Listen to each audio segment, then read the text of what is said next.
Movie की शुरुआत 1974 में एक फ्लैशबैक को दिखाते हुए होती है, जहां एक छोटी बच्ची ढलिया स्कूल के बाद बारिश में खड़ी अपनी मां का इंतजार कर रही होती है। और हमेशा की तरह उस दिन भी उसकी अल्कोहलिक मां उसे लेने समय पर स्कूल नहीं पहुंच पाती है और वह मासूम बच्ची उदासी भरे मन से अपनी मां का इंतजार करती रह जाती है। लेकिन अब कहानी वापस 2005 में आती है, जहां ढलिया खुद भी एक छोटी बच्ची की मां बन चुकी है, पर उसकी जिंदगी में उथल पुथल मची हुई है। उसका और उसके पति कायल का तलाक हो चुका है और अब दोनों काउंसलर के सामने बैठकर अपनी बेटी सेसिलिया की कस्टडी के लिए लड़ाई लड़ रहे हैं। कायल सेसिलिया को अपने साथ जर्सी सिटी के अपने अपार्टमेंट में रखना चाहता है, लेकिन ढलिया वहां रहना अफोर्ड नहीं कर सकती है, इसलिए वह न्यूयॉर्क के एक सस्ते इलाके रूजवेल्ट आइलैंड में शिफ्ट होना चाहती है और वहां उसने सेसिलिया के लिए एक अच्छा स्कूल भी देख रखा है। वह ढलिया के साथ स्कूल के पास ही एक पुराने अपार्टमेंट में घर देखने जाती है, जहां उनकी मुलाकात बिल्डिंग के मैनेजर मरी और सुपरिटेंडेंट वीक से होती है। मरी उन दोनों को फ्लैट दिखाने 9वें फ्लोर में लेकर जाता है, लेकिन सेसिलिया और मरी के लिफ्ट से निकलते ही अचानक से ढलिया को ऐसा महसूस होता है कि जैसे किसी छोटे बच्चे ने उसका हाथ पकड़ा हो, लेकिन वहां उसके अलावा और कोई नहीं होता है। सीसीटीवी में वीक भी ढलिया को लिफ्ट में ऐसा खड़ा देखकर थोड़ा हैरान होता है, लेकिन फिर मरी उन्हें उनका फ्लैट 9F दिखाने ला लेता है। वहां सेसिलिया को बेडरूम के सीलिंग पर एक काला धब्बा दिखता है, जिसे देखकर सेसिलिया के चेहरे पर एक अजीब सी मुस्कान आ जाती है। और जब मरी उसकी मां को फ्लैट दिखा रहा होता है तो वह फ्लैट से बाहर निकलकर सीढ़ियों से ऊपर चली जाती है। जब थोड़ी देर बाद सेसिलिया उसकी मां को फ्लैट में नहीं दिखती है तो वह घबराकर उसे पूरे अपार्टमेंट में ढूंढने लगती है और बहुत ढूंढने के बाद सेसिलिया उसे छत पर एक हेलो किट्टी बैग के साथ खड़ी मिलती है, जो उसे पानी टंकी के नीचे पड़ा हुआ मिलता है। ढलिया उसे बिना बताए छत पर आने के लिए बहुत डांटती है और मरी को भी डांटती है कि उसने छत का दरवाजा खुला क्यों छोड़ रखा है। फिर उस बैग को भी वीक को सौंप देती है, लेकिन मरी सेसिलिया से वादा करता है कि अगर एक हफ्ते तक कोई उस बैग को लेने नहीं आया तो वह उस बैग को रख सकती है। यह सुनकर सेसिलिया बहुत खुश हो जाती है और अपनी मां से वही घर लेने की जिद करने लगती है। ढलिया को भी यह फ्लैट अफोर्डेबल लगता है, इसलिए वह उसे किराए पर ले लेती है, लेकिन यह घर कायल के घर से काफी दूर होता है, जिससे कायल नाराज हो जाता है और सेसिलिया की फुल कस्टडी के लिए कोर्ट जाने की धमकी देने लगता है।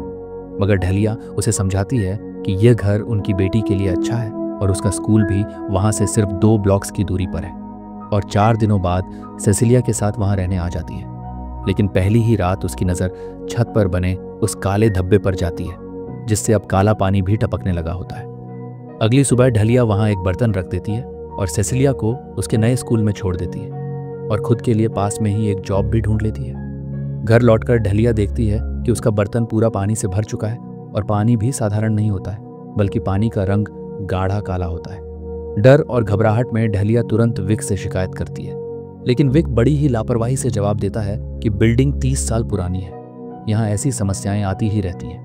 वह उसे मरी से कहकर किसी प्लम्बर को बुला लेने कहता है। ढलिया ये बात मरी से शेयर करती है और कहती है कि शायद पानी ऊपर वाले फ्लैट से आ रहा है। साथ ही बताती है कि ऊपर से अजीब अजीब आवाज़ें भी आ रही हैं, लेकिन मरी भी उसकी बात को सीरियसली नहीं लेता और कहता है कि ऊपर का फ्लैट तो खाली पड़ा हुआ है। वह वादा करता है कि वह खुद विक से बात करके सब ठीक करवा देगा, लेकिन फिर भी आवाज़ें आती ही जा रही होती हैं। इसलिए आखिरकार ढलिया खुद हिम्मत करके ऊपर के फ्लैट 10F में पहुंच जाती है, लेकिन जैसे ही वह दरवाज़ा खोलती है, सामने का नज़ारा देखकर उसकी सांसें थम जाती हैं। पूरा फ्लैट काले गाढ़े पानी से लबालब भरा हुआ होता है। उसे वहाँ एक पुरानी फैमिली फ़ोटो दिखती है, जिसमें उसकी बेटी सेसिलिया की उम्र की एक छोटी लड़की अपने माता पिता के साथ खड़ी होती है। ढलिया तुरंत वहाँ के सारे नल बंद कर देती है, लेकिन तभी अचानक पीछे से विक आकर उसे डरा देता है। विक को लगता है कि ये सब कुछ यहाँ रहने वाले बच्चों की शरारत है। वह ढलिया को बताता है कि इस फ्लैट में रिमस की फैमिली रहती थी, लेकिन पिछले 1 महीने से वे लोग यहाँ नहीं लौटे हैं। पिता विदेश भाग गए और माँ का भी कोई आता पता नहीं है। फिलहाल विक ढलिया के घर का लीकेज साफ कर देता है और अगले दिन इसे पूरी तरह ठीक करने का वादा करता है। उसी शाम ढलिया अपनी बेटी को स्कूल से लेने पहुंचती है। वहां उसकी टीचर बताती है कि सेसिलिया क्लास में बाकी बच्चों से घुल मिल नहीं रही, बल्कि वह ज्यादातर समय अपने किसी काल्पनिक दोस्त के साथ खेलती रहती है। टीचर उसे किसी साइकाइट्रिस्ट को दिखाने की सलाह देती है, पर ढलिया को लगता है कि अभी ये जगह उसकी बेटी के लिए नई है, इसलिए शायद वह ऐसा कर रही है। लेकिन रात में ढलिया खुद भी सेसिलिया को किसी से बातें करते हुए देखती है और जब वह उससे पूछती है तो सेसिलिया जवाब देती है कि वह अपनी दोस्त नताशा से बात कर रही थी, जो उससे सिर्फ 1 महीने बड़ी है और सिर्फ वही उसे देख सकती है। ढलिया हैरान रह जाती है और उस रात वह अपनी बेटी के पास ही सो जाती है, लेकिन उसे फिर वही डरावना सपना आता है जिसमें उसकी माँ के कठोर शब्द सुनाई देते हैं। सपने से हमें पता चलता है कि दरअसल ढलिया की माँ उसे कभी प्यार नहीं करती थी और बचपन में ही उसे अकेला छोड़ गई थी। अगली सुबह विक लीकेज ठीक कर देता है, लेकिन जाते जाते सेसिलिया उससे उस हेलो किटी बैग के बारे में पूछ लेती है। विक कहता है कि किसी लड़की ने आकर वह बैग ले लिया है। अचानक सेसिलिया गुस्से में कहने लगती है, तुम झूठ बोल रहे हो, कोई वह बैग लेने नहीं आया है। ढलिया अपनी बेटी को समझाती है कि इस तरह किसी को झूठा नहीं कहते, लेकिन तभी सेसिलिया कहती है, ये नताशा ने मुझे बताया है। उसने कहा कि वह बैग अभी भी विक के पास ही है और नताशा ने यह भी बताया है कि वह यहाँ खो गई है क्योंकि उसकी माँ ने उसे भी आपकी माँ की तरह अकेला छोड़ दिया। ये सुनकर ढलिया को बहुत हैरानी होती है क्योंकि उसने कभी भी अपनी माँ के बारे में सेसिलिया को कुछ भी नहीं बताया होता है। अब उसे अपनी बेटी पर गुस्सा भी आने लगता है। अगले दिन सेसिलिया के पिता आकर उसे वीकेंड के लिए अपने साथ ले जाते हैं। ढलिया भी चाहती है कि उसकी बेटी का ध्यान इन अजीब बातों से हटे, इसलिए उसे भेज देती है। लेकिन उसी शाम जब वह अपार्टमेंट के लॉन्ड्री रूम में कपड़े धो रही होती है तो उसकी नज़र एक डस्टबिन पर पड़ती है। उसमें वही हेलो किटी बैग रखा होता है और उस पर सेसिलिया की उसी काल्पनिक दोस्त नटाशा रिम्स्की का नाम लिखा हुआ होता है। ढलिया के रोंगटे खड़े हो जाते हैं। तभी अचानक वॉशिंग मशीन जोर जोर से हिलने लगती है और उसमें से भी गाढ़ा काला पानी निकलने लगता है।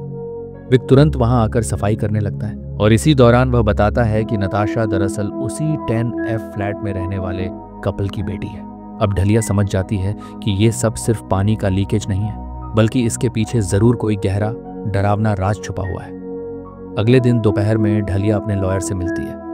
लॉयर बताता है कि उसका एक्स हस्बैंड काइल सेसिलिया की कस्टडी लेने की तैयारी कर रहा है। उसका दावा है कि माइग्रेन और स्ट्रेस की वजह से ढलिया मेंटली स्टेबल नहीं है, साथ ही उसका जॉब भी स्थिर नहीं है। लेकिन लॉयर उसे भरोसा दिलाता है कि उसे इन सब चीज़ों से निपटना आता है। शाम को काइल सेसिलिया को वापस छोड़कर चला जाता है, लेकिन कुछ देर बाद ढलिया देखती है कि काइल उन्हीं शरारती बच्चों से बात कर रहा है जिन पर उसे ऊपर वाले अपार्टमेंट में शोर करने का शक है।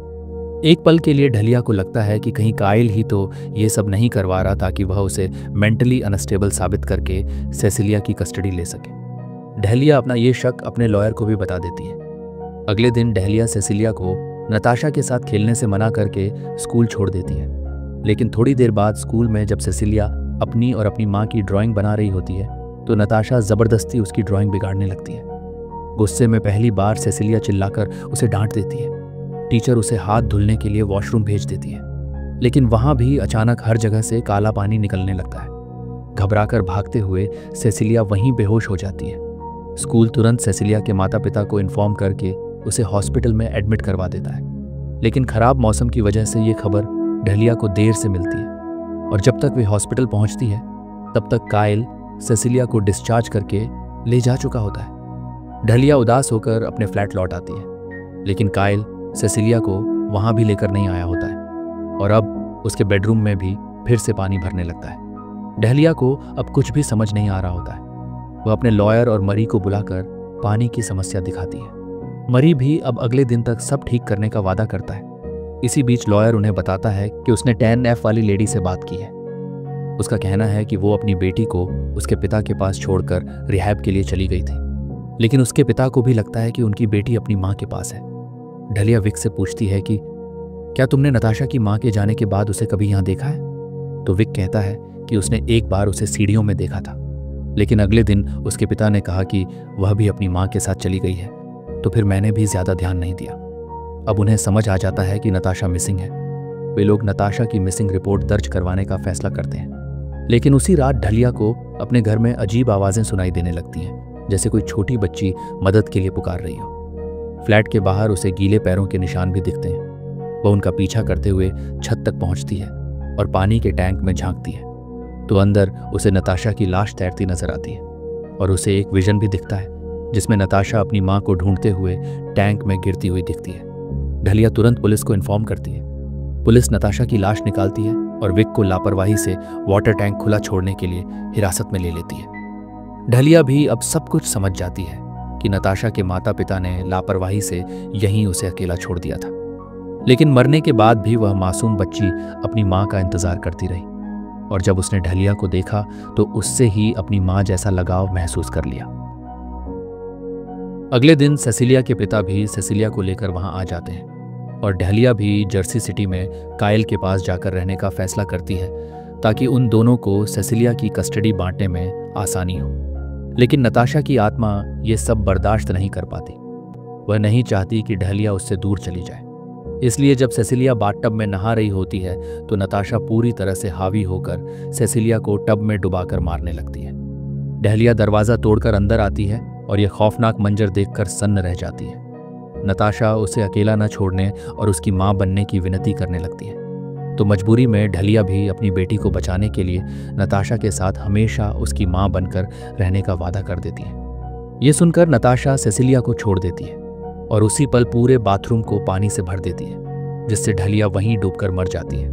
और कुछ देर बाद हमें ढलिया और नताशा की आत्माएं साथ साथ उसी अपार्टमेंट में घूमती हुई नजर आती हैं। पुलिस आकर ढलिया की लाश बरामद करती है, लेकिन उसकी मौत का असली कारण कोई नहीं समझ पाता।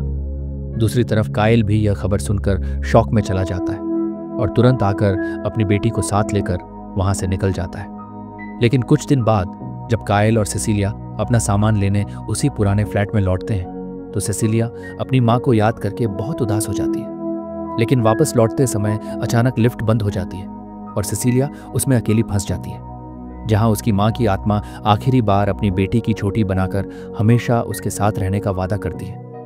लिफ्ट खुलने पर उसके पिता भी उसकी छोटी देखकर थोड़े हैरान होते हैं, लेकिन फिर अपनी बेटी के चेहरे पर मासूम मुस्कान देखकर वह समझ जाते हैं कि शायद कहीं ना कहीं उसकी मां की आत्मा अब भी उसकी देखभाल कर रही है और सेसिलिया को लेकर वापस जर्सी सिटी लौट जाते हैं। और ढलिया अपनी मां जैसे न बनते हुए अपनी बेटी को बचाने के लिए खुद का ही बलिदान दे देती है। इसी के साथ मूवी यही खत्म होती है। उम्मीद है आपको कहानी अच्छी लगी होगी। कहानी अच्छी लगी हो तो चैनल को सब्सक्राइब कीजिए। Thank you.